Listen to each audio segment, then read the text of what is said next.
Hello दोस्तों, कैसे हैं आप सब। एक बार फिर से आपका स्वागत करता हूं हमारे चैनल टूरोपीडिया हिंदी पर। दोस्तों, आज मैं आपको जिस देश की सैर करवाने वाला हूं, अगर उस देश को इस समय सबसे अमीर कहें तो गलत नहीं होगा। एक ऐसा देश जो कि असंभव को संभव करने के लिए जाना जाता है। एक ऐसी कंट्री जहां पर लोग चोरी करने के नाम से कांपते हैं। जी हाँ दोस्तों, आज मैं आपको जिस देश के बारे में बताने वाला हूँ, उस देश को इस्लाम धर्म का सबसे पवित्र स्थल माना जाता है। जी हाँ, आपने बिल्कुल सही पहचाना, क्योंकि आज हम आपको सऊदी अरब घुमाने ले जा रहे हैं। तो आज के इस वीडियो में हम आपको इस देश के बारे में सारी जानकारी देंगे। साथ ही आपको ये भी बताएंगे कि अगर आपको सऊदी अरब जाने का मौका मिले तो वो कौन कौन सी जगह है जहां पर आप जा सकते हैं। दोस्तों, ये वीडियो आखिर तक जरूर देखिएगा, क्योंकि वीडियो के अंत में हम आपको देने वाले हैं एक बहुत ही कमाल की गुड न्यूज। सबसे पहले तो मैं आपको बता दूं कि सऊदी अरबिया वेस्टर्न एशिया का एक बड़ा सा देश है। इस देश की कुल जनसंख्या तकरीबन 3 करोड़ 40 लाख के आसपास है, जबकि आबादी के मामले में ये दुनिया का 21वां सबसे बड़ा देश है। यहाँ के लोगों की बात करें तो 84% लोग शहर में रहते हैं, तो वहीं 16% लोग रूरल एरिया में। वहीं आपको जानकर खुशी होगी कि सऊदी अरेबिया बहुत ही जवान देश है भाई, जहाँ की कुल आबादी की औसतन उम्र है 31 साल। दोस्तों, सऊदी अरब में मुस्लिमों के लिए सबसे पवित्र स्थल मक्का और मदीना शहर स्थित है। मक्का शहर मुस्लिमों के लिए सबसे पवित्र स्थल है, इसीलिए हर कोई वहाँ पर जमीन खरीदना चाहता है, जिसके चलते मक्का शहर की जमीन दुनिया में सबसे महंगी जमीन में से एक बन चुकी है। 2012 में सऊदी अरब ने सरकारी कार्यालय और ज्यादातर सार्वजनिक स्थानों पर धूम्रपान पर प्रतिबंध लगा दिया था और नाबालिगों को तंबाकू बेचने पर रोक लगा दी थी। एक आंकड़ा बताता है कि ये दुनिया का चौथा सबसे बड़ा तंबाकू का आयातक है और यहाँ के लोग रोजाना सिगरेट पर $8 मिलियन खर्च करते हैं। वेल फ्रेंड्स, आपको बता दूं कि सऊदी अरब में कुल आबादी का 30% हिस्सा विदेशों में रहता है। ये रिपोर्ट 2018 में संयुक्त राष्ट्र के आंकड़ों से प्राप्त हुई। वैसे भी आप जब भी इस देश के दर्शन करने जाएंगे तो आपको पता चल जाएगा कि ये यूनिवर्सल कंट्री बन चुका है। यहाँ आपको हर धर्म के लोग, हर देश के लोग दिख जाएंगे। सऊदी अरब में अल जनरिया राष्ट्रीय समारोह के दौरान एक किंग्स कप होता है, जिसमें 19 किलोमीटर ट्रैक में 2000 से ज्यादा प्रतिभागी ऊंट पर दौड़ लगाते हैं, जो कि सऊदी अरब का राष्ट्रीय खेल है। कहते हैं कि इस इवेंट को देखने के लिए दुनिया भर से लोग आते हैं और इस समय यहाँ का माहौल ही अलग हो जाता है। वेल दोस्तों, यहाँ के कुछ अपने नियम कानून है जिनका पालन हर कोई करता है। आपको बता दें कि सऊदी अरब में आप बिना किसी की इजाजत के पिक्चर नहीं ले सकते। अगर ऐसा किया गया तो आपको सऊदी कानूनी का सामना करना पड़ सकता है। ये जानकारी अधिकतर सऊदी अरब में जाने वाले टूरिस्ट को दी जाती है। क्या आपको पता है कि सऊदी अरब कुछ दिनों तक पहले एकमात्र ऐसा देश था जहां तक कि महिलाओं को ड्राइविंग करना अलाउ नहीं था, जिसकी वजह से यहाँ की महिलाएं कार या कोई गाड़ी नहीं चला पाती थी। लेकिन आपको जानकर खुशी होगी कि अब इस नियम को बदल दिया गया है और इस देश में भी महिलाओं को ड्राइविंग की अनुमति दे दी गई है। साथ ही आपको ये भी बता दूं कि ये दुनिया का एकमात्र ऐसा देश है जहाँ की प्राकृतिक नदी एक भी नहीं है। जी हाँ, यहाँ पर कोई भी आपको नदी दिखेगी ही नहीं। वैसे भी यहाँ पर पानी महंगा है और पेट्रोल सस्ता। दोस्तों, दुनिया में सबसे ज्यादा तेल इसी देश से प्रोड्यूस होता है। आज अगर सऊदी अरेबिया इतना रिच है तो इसके पीछे यहाँ की तेल की ताकत ही है। आज दुनिया के हर देश में तेल सऊदी अरब से जाता है। आपको यकीन नहीं होगा, लेकिन एक तरीके से देखा जाए तो रोज ही पूरी दुनिया सऊदी अरब की तरफ देखती है।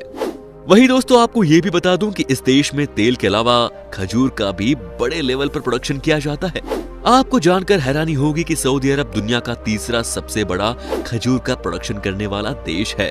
दोस्तों, एक बात मैं आपको बता दूं कि यहाँ पर किसी भी तरह की गाड़ी को ड्राइव करना खतरों से खाली नहीं है। दुनिया में सबसे ज्यादा लोगों की मौत रोड एक्सीडेंट में इसी देश में होती है। तो दोस्तों, जरा संभल के ही चलाइएगा। कहते हैं कि यहाँ के आंकड़े सबसे डरावने हैं। दोस्तों, आपको बता दूं कि चूंकि इस देश में आपको सबसे ज्यादा ऊंट नजर आएंगे, लेकिन साथ ही साथ आपको ये जानकर हैरानी नहीं होनी चाहिए कि रियाद शहर में दुनिया का सबसे बड़ा ऊंट मार्केट लगता है। आपको लगेगा कि यहाँ पर चारों तरफ ऊंट ही ऊंट नजर आएंगे। आंकड़ों के हिसाब से यहाँ पर एक दिन में 100 से ज्यादा ऊंट बेचे और खरीदे जाते हैं। दोस्तों, आपको बता दूं कि सऊदी शाही परिवार हर साल रियाद में एक पुनर्मिलन रखता है, जिसमें इसकी केंद्र स्थानी में एक तलवार नृत्य होता है, जिसमें कलम के पुरुष और तलवार के पुरुष के बीच गठबंधन का जश्न मनाया जाता है। क्या बात है भाई। दोस्तों सऊदी अरब का 95% हिस्सा रेगिस्तानी है और यहाँ पर दुनिया के कुछ मशहूर रेगिस्तान भी हैं, जैसे कि उत्तर में अल नाबूद और रूबल खली शामिल है। आप सोचिए कि इस देश में 95% एरिया रेत से ही भरा हुआ है, लेकिन आज ये देश कहां से कहां पहुंच गया है, ये सब तेल की ही देन है। दोस्तों क्या आपको पता है कि सऊदी अरब की सीमाओं के भीतर गैर मुस्लिमों को दफनाना पूरी तरह से प्रतिबंधित है? जी हाँ, आप किसी भी गैर मुस्लिम को यहाँ दफन नहीं कर सकते। साथ ही इस देश में महिलाओं के लिए एक और बहुत कड़े नियम है, जिनमें से एक ये है कि इस देश की महिलाएं अपने पति से बिना पूछे विदेश की यात्रा पर नहीं जा सकती। कहने का मतलब ये है कि यहाँ पर जैसा पति कहते हैं वैसा ही पत्नी को करना होगा। दोस्तों सऊदी अरब में बेबी ऊंट का मीट बहुत ज्यादा पसंद किया जाता है। इस देश को बेबी ऊंट का मीट उत्पादन करने की विशेषता के कारण जाना जाता है। यहाँ के लोगों के बीच में ये मीट तो पॉपुलर है ही, लेकिन आजकल बेबी ऊंट के मीट को देश के बाहर भी एक्सपोर्ट किया जाता है। क्या बात है, हर तरफ से पैसे आते रहने चाहिए बस। दोस्तों यहाँ के लोगों में पैसे की कोई भी कमी नहीं है, तभी तो खुद से कुछ भी नहीं करना पड़ता।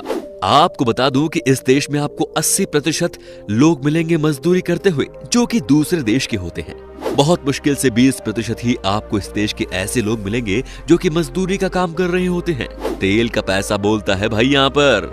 दोस्तों यहाँ गैर मुस्लिमों को सऊदी अरब की नागरिकता लेने की अनुमति नहीं है और सऊदी अरब में गैर मुस्लिम पूजा स्थल के निर्माण की आज्ञा नहीं है। यहाँ के नियम कानून सबसे अलग है भाई, तो ऐसे में कानून की इज्जत करें, नहीं तो मुश्किलों में पड़ सकते हैं आप। आपको बता दूं दोस्तों कि सऊदी अरब में अगर कोई अपनी दुकान को खोलकर चला भी जाता है तो कोई सामान नहीं चुराता। जानते हैं क्यों? क्योंकि सबको पता है कि अगर गलती से भी चोरी करते हुए पकड़े गए तो हाथ नहीं बचेगा। जी हाँ दोस्तों, इसी डर से यहाँ पर कोई चोरी नहीं करता। क्या बात है, कई बार लोगों के मन में भी डर होना जरूरी होता है।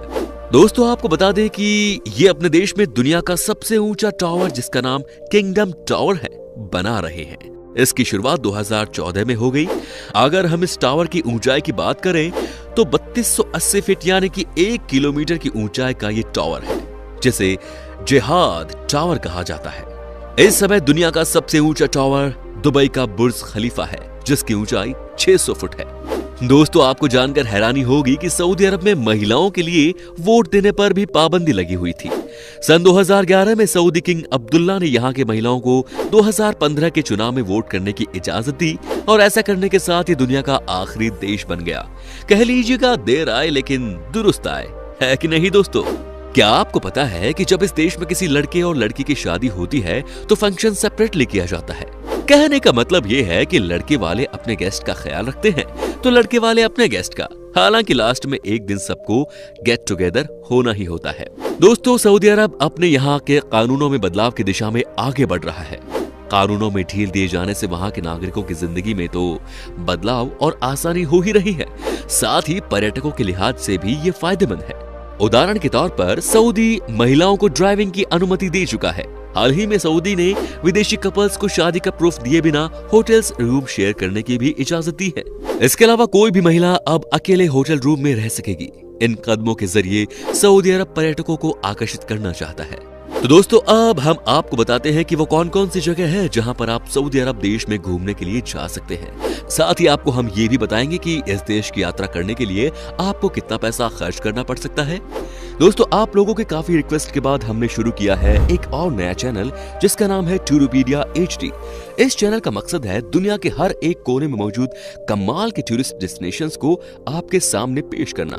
अगर आपको भी शौक है घूमने फिरने का, नई नई जगह एक्सप्लोर करने का, तो डिस्क्रिप्शन में और कमेंट सेक्शन में दी गई लिंक से चैनल को सब्सक्राइब करके बेल आइकन को दबा दीजिए ताकि हर एक कमाल की वीडियो आपसे मिस ना हो। तो सबसे पहले है अल उला।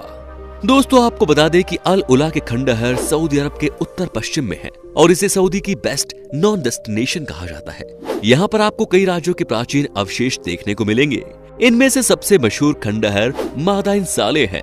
इसमें 2000 साल पुराने नेबेतियन मकबरों के समूह हैं। अब बात करते हैं मालदीव्स ऑफ सऊदी अरेबिया। ये आयरलैंड, उमलूज और अल वॉज टाउन्स के करीब रेड सी पर है। इनके इर्द गिर्द रेड सी का फिरोजी पानी और कोरल रीफ इन्हें बहुत ही खूबसूरत बना देते हैं। सर्दियों में यहाँ डॉल्फिन्स भी देखी जा सकती हैं। कहते हैं कि अगर आप एक बार इस लोकेशन को देख लेंगे तो यहाँ से आपको आने का मन नहीं करेगा। Age of the world. वैसे तो सऊदी अरब की राजधानी रियाद में कई सांस्कृतिक जगह हैं। इनमें ताइबा और सौक अल जाल के परंपरागत बाजारों से लेकर ऐतिहासिक इलाका दिरिया और सल औद परिवार के पूर्वजों का घर तक शामिल है। लेकिन एक और जगह है जहां जाए बगैर सऊदी का टूर पूरा नहीं हो सकता। वो जगह है एज ऑफ द वर्ल्ड। ये राजधानी रियाद के उत्तर पश्चिम में है और 2 घंटे की दूरी पर वादी टाइब इसमें। दोस्तों कहते हैं कि अगर आपको ऐसी फीलिंग लेनी है जहां पर आपको लगे कि आप इस दुनिया से बाहर किसी दूसरे प्लेनेट में चले गए हैं, तो आप इस जगह पर जा सकते हैं। यहाँ पर बड़े बड़े पहाड़ों के बीच में कई तरह के रास्ते हैं। कहते हैं कि यहाँ आने के बाद आपको लगेगा ही नहीं कि आप इस धरती पर हो। वैसे यहाँ पर आपको सैलानियों की भीड़ खूब नजर आएंगी। The mountains south. दोस्तों अगर आपको इस देश में कहीं भी हरियाली देखनी है तो ये जगह है आपके लिए सबसे परफेक्ट।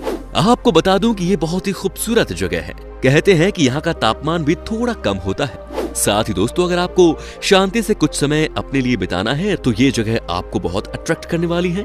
बाय द वे आपको बता दूं कि ये प्लेस भी यहाँ आने वाले सैलानियों के बीच भी बहुत पॉपुलर है। क्या बात है। तो दोस्तों आपको जब भी मौका मिले तो कम से कम इस जगह पर तो जरूर जाइएगा। अब दोस्तों जहां तक बात रही इस देश को घूमने की, तो आपको बता दूं कि आपको ज्यादा पैसा खर्च करने की जरूरत नहीं है। यहाँ पर आपको 6 से 7 दिनों की ट्रिप के लिए 40,000 से 45,000 तक का खर्च आएगा। साथ ही दोस्तों अगर आप ऑफ सीजन में जाना चाहते हैं तो आपको और भी पैसे कम खर्च करने पड़ेंगे।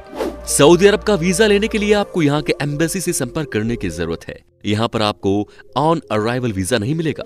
आपको एम्बेसी में जाकर वीजा के लिए अप्लाई करना पड़ेगा। तो उम्मीद करता हूँ दोस्तों कि आपको हमारी वीडियो बहुत पसंद आई होगी। अगर अच्छी लगी तो प्लीज लाइक कीजिए, इस वीडियो को शेयर कीजिए और इसके बारे में जो भी आपके विचार हैं वो कमेंट करिए।